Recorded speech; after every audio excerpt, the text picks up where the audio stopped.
Hello my dear students, good morning. Welcome to lucky education. मेरा chapter चल रहा है अ हीरो और लगभग कंप्लीट होने वाला है। इससे पहले जो पैराग्राफ मैंने पढ़ाया उसमें आपने देखा कि किस तरीके से स्वामी को अंधेरे कमरे में सुला दिया जाता है ऑफिस के, और बुरी तरीके से वो डरा हुआ है, बेंच के नीचे सिकुड़ कर सो जाता है वो, और जो उसके मन में चल रहा होता है डर, उसी हिसाब से उसको सपने आना शुरू हो जाते हैं। और इसके अलावा आपने देखा, आपने पढ़ा भी होगा कि ऐसा सपना उसे महसूस हो रहा था कि जिसका कोई अंत नहीं था, ये सपना लगातार चलने वाला था। इस तरीके से स्वामी के मन में जो सपने को लेकर जो इमेज बनी हुई थी वो इस तरीके की बन गई थी।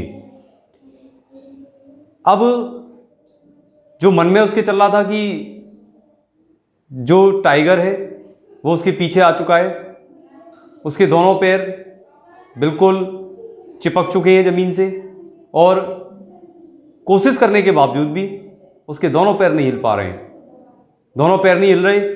और इसके अलावा जो उसके पीछे जो टाइगर है वो लगातार अपने पंजों को ज़मीन पर क्या कर रहा है, स्क्रैच कर रहा है, खुरच रहा है ज़ोर ज़ोर से। स्वामी बुरी तरीके से डरा हुआ है और ये सब कुछ उसके सपने में चल रहा है। आगे देखें किस तरीके से क्या होता है उसके साथ, और कंक्लूजन आप निकालेंगे कि वास्तव में चैप्टर जब आपने पढ़ा तो क्या हुआ इसके अंदर। मैं लास्ट में पूछूंगा आपसे और आपको इसका रिप्लाई मुझे देना है। विद अ डेस्परेट एफर्ट, बहुत ज़्यादा प्रयास करने के बाद, यहाँ पर देखें आप ज़रा, कुछ वर्ड मीनिंग्स मैंने लिख दिए हैं। डेस्परेट एफर्ट्स, हताशा के बाद, परेशान होने के बाद भी प्रयास करते रहना।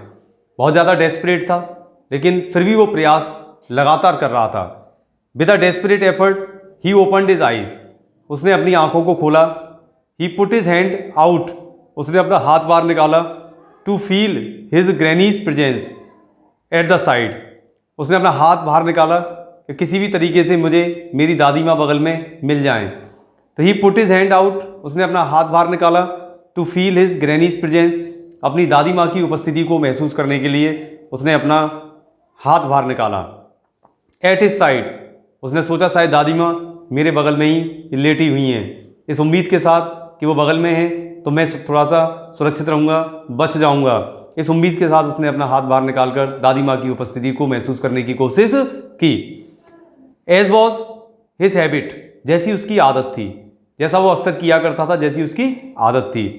But he only touched the wooden leg of the bench, लेकिन ही ओनली टच्ड, लेकिन वो केवल छू पाया, किसको छू पाया? द वुडन लेग, लकड़ी की जो लेग थी ऑफ द बेंच, किसकी? बेंच का जो लकड़ी का पैर था उसको वो केवल टच कर पाया। And his lonely state came back to him, और उसके अकेलेपन की अवस्था फिर दोबारा से वापस आ गई, यानी फिर दोबारा उसने अपने आप को अकेला महसूस किया। ही स्वेटेड विथ फ्राइट, डर के मारे उसको बुरी तरीके से पसीना आ गया, डर की वजह से वो पसीने में नहा गया, तरबतर हो गया। And now what was this rustling, अब अचानक उसे महसूस हुआ कि अब ये आवाज़ कैसी है। व्हाट वाज दिस रसलिंग, अब ये सरसराहट की आवाज़ कैसी। He moved to the edge of the bench, वो खिसक कर कहाँ तक आ गया? To the edge of the bench, वो बेंच के किनारे तक खिसक कर आ गया। And stared in the darkness, और उसने अंधेरे में घूर कर देखा, अंधेरे में ध्यानपूर्वक उसने देखा। समथिंग वाज मूविंग डाउन, कोई चीज़ धीरे धीरे चल रही थी। समथिंग वाज मूविंग डाउन, कोई चीज़ धीरे धीरे आगे बढ़ रही थी। ही ले, वो लेटे लेटे, गेजिंग एट इट, उस चीज़ की तरफ वो लेटे लेटे ही लगातार घूर कर उसको, गौर से उसको देखता रहा। इन हॉरर, वो भी कैसे? डर की वजह से। एक्चुअली उसके मन में जो इमेज थी वो ये थी कि कोई ना कोई राक्षस दैत्य कमरे में आ चुका है। तो ही ले गेजिंग, वो लेटे लेटे ही लगातार गौर से देखता रहा। गेज पहले भी आ चुका है, गौर से देखना, लगातार घूर कर देखते रहना। ही ले गेजिंग एट इट, वो उस चीज़ की तरफ लगातार देखता रहा लेटे लेटे। इन हॉरर, वो भी डरते हुए, बहुत ज़्यादा परेशानी में, चिंता के साथ। हिज एंड हैड कम, उसने सोच लिया कि उसका अंत आ चुका था, अब उसकी मौत निश्चित थी, ये उसने सोच लिया। ही बिकेम डेस्परेट, ये सोचकर वो बहुत ज़्यादा निराश हो गया, हताश हो गया। He knew that the devil would presently pull him out, वो जानता था दैट द डेवल, कि जो दैत्य है, जो राक्षस है, वुड प्रेजेंटली, अब वर्तमान में क्या करेगा, पुल हिम आउट, वो उसको खींचकर बाहर निकालेगा। And tear him to shreds, और उसको फाड़कर उसके टुकड़े टुकड़े कर देगा। क्या कर देगा, उसको खींचेगा बाहर, बेंच के नीचे से बाहर खींचेगा और उसके पूरे शरीर के क्या कर देगा, वो टुकड़े टुकड़े कर देगा। टीयर टू श्रेड्स, टुकड़े टुकड़े करना, कर देना। कोई चीज़ फाड़ दो, फाड़ के उसके टुकड़े टुकड़े करके पटक दो। जैसे कोई कागज़ है, कागज़ देखा है, कागज़ को इस तरीके से फाड़ें और हम फैला दें तो टुकड़े टुकड़े हो जाते हैं, उसको क्या बोलते हैं हम, tear to shred. And so why should he wait, अब उसने सोचा तो अब वो किसका इंतजार करे। And so why should he wait, अब वो किसका इंतजार करे, कौन है जो उसकी मदद कर सकता है। इसलिए उसके दिमाग में आया कि अब किसी का इंतजार करने का कोई मतलब नहीं है। तो क्या किया उसने, एज इट केम नियरर, जैसे ही वो चीज़ उसके नज़दीक पहुंची, देखिए इट आ रहा है, इट आता है थिंग के लिए, उसे नहीं पता कौन था, उसे क्या पता कौन था, तो उसने क्या किया, एज इट केम नियरर, जैसे ही वो चीज़ उसके नज़दीक आई, he crawled out from under the bench, वो रेंगते हुए बाहर आया हल्का सा, फ्रॉम अंडर द बेंच, कैसे, बेंच के नीचे से रेंगते हुए बाहर आया। एंड हग्ड इट, और चिपक गया, विद ऑल हिज माइट, अपनी पूरी ताकत से वो जो भी चीज़ थी उससे बुरी तरीके से चिपक गया। यहाँ पर वर्ड मीनिंग्स हैं आपके सामने, एक बार देख लीजिए ध्यान से। हग्ड लिखा है मैंने, लिपट गया या चिपक गया। हग्ड, हग माने होता है गले लगाना, यानी इस तरीके से कस के किसी को पकड़ लेना। ये सामने लिखे हुए वर्ड मीनिंग, इनको आप नोट डाउन करें और उसके अकॉर्डिंग ही आप अर्थ को करें।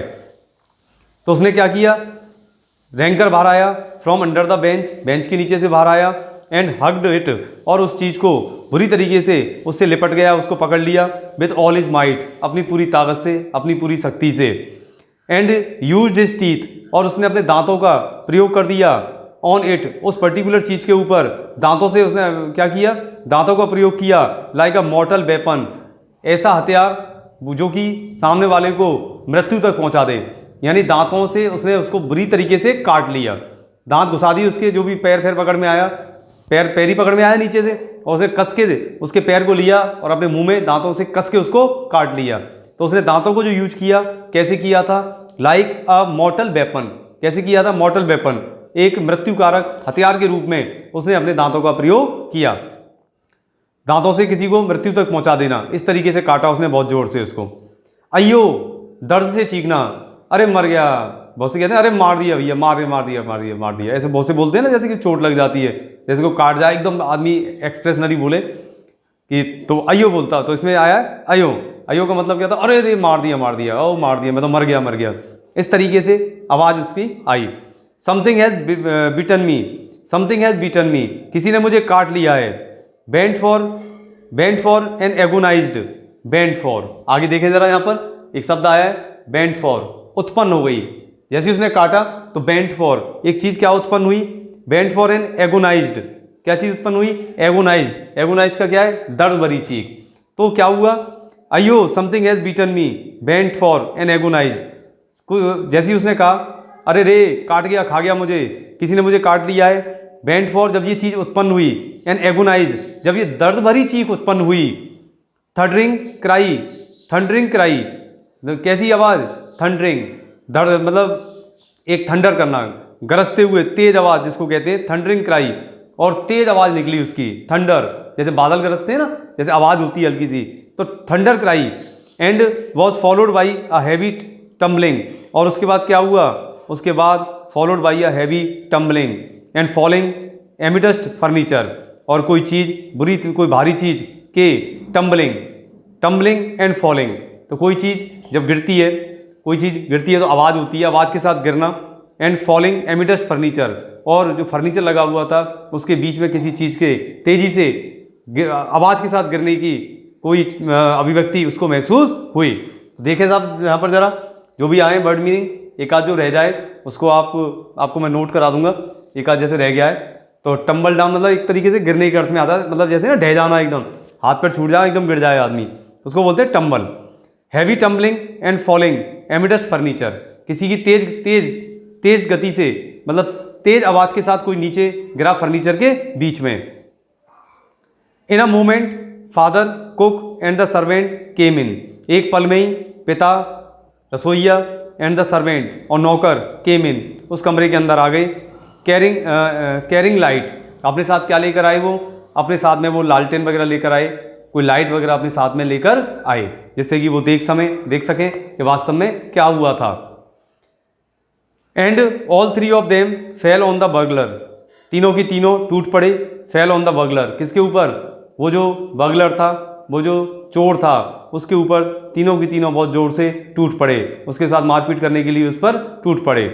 हु ले एमिडस्ट द फर्नीचर, जो पड़ा हुआ था, किसमें, कहाँ पर? जो फर्नीचर के बीचों बीच पड़ा हुआ था।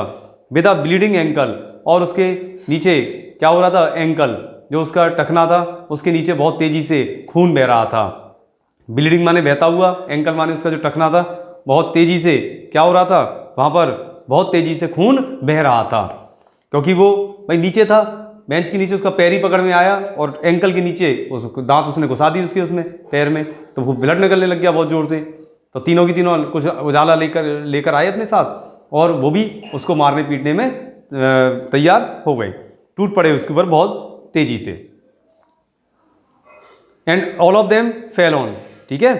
Congratulations came showering on Swami next day, अगले दिन बधाइयों की बौछार होने लगी। सावरिंग का मतलब होता है बौछार होना। Congratulations came showering on Swami next day, Swami के ऊपर अगले दिन बधाइयों की बौछार होने लगी। His classmates looked at him with respect, उसके जो क्लास में पढ़ने वाले जो साथी थे, लुक्ड एट हिम, उन्होंने उसकी तरफ देखा, विद रेस्पेक्ट, सम्मान के साथ देखा।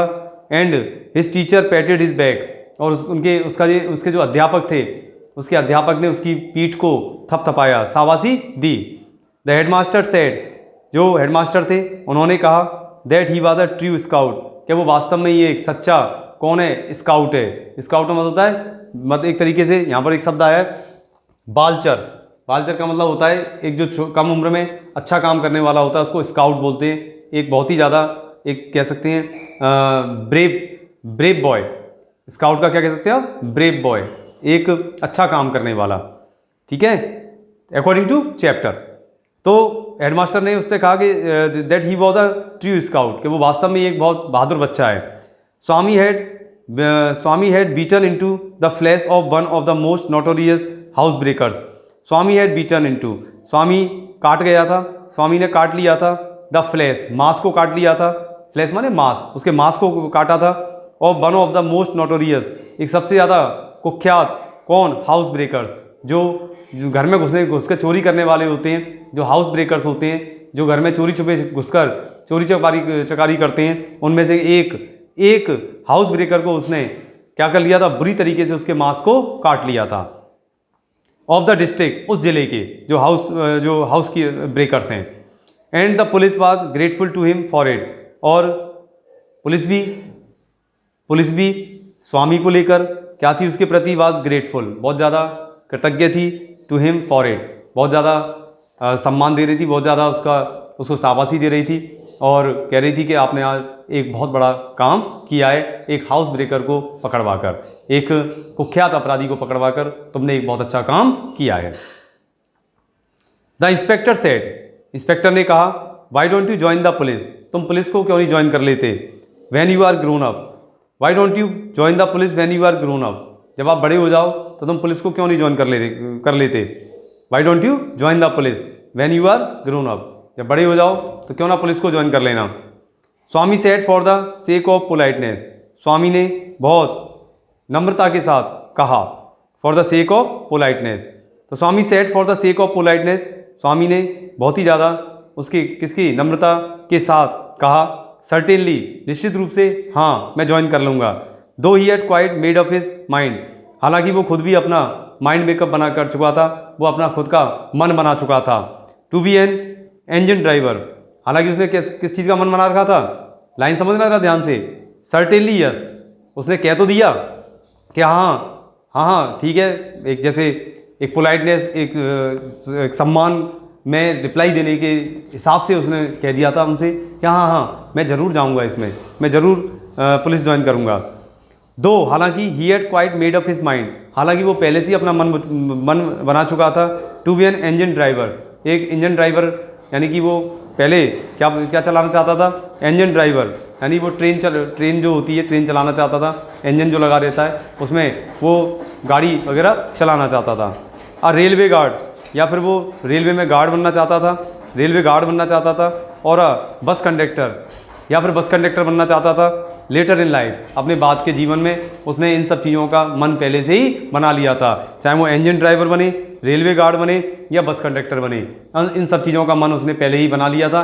लेकिन सामने उनको बताने के लिए, उनको अपना पोलाइटनेस शो करने के लिए उसने कह दिया हाँ हाँ मैं पुलिस में ज़रूर जाऊँगा। When he return home from the club that night father asked, जब उस रात वो क्लब से वापस अपने घर लौटा, फादर आस्क्ड, तो उसके पिता ने पूछा, उसके फादर ने पूछा, क्या पूछा, वेयर इज द बॉय। देखे जरा ध्यान से, when he return home from the club that night father asked, sorry थोड़ा सा चेंज है line, when he return home, जब वो घर वापस लौटे, फ्रॉम द क्लब, क्लब से घर वापस लौटे, दैट नाइट, उस रात को, फादर आस्क्ड, तो पिता ने पूछा, क्या पूछा, देखें जरा, वेयर इज द बॉय, लड़का कहाँ है, ही इज एस्लीप ऑलरेडी, वह सोया हुआ है, वो पहले से ही सोया हुआ है। He did not have a wink of sleep, उसने एक पलक तक नहीं झपकी थी, the whole of last night, पूरी पिछली रात वो एक पलक तक नहीं झपक पाया था, वो बिल्कुल भी नहीं सो पाया था। सैड हिज मदर, उसकी माँ ने कहा, स्वामी की माँ ने कह दिया वो सो गया है पहले ही, और वो पूरी रात एक पलक तक नहीं झपक पाया था। वेयर इज ही स्लीपिंग, कहाँ सो रहा है वह, इन हिज यूजुअल प्लेस, अपने उसी स्थान पर सो रहा है जहाँ पर वो सोता है।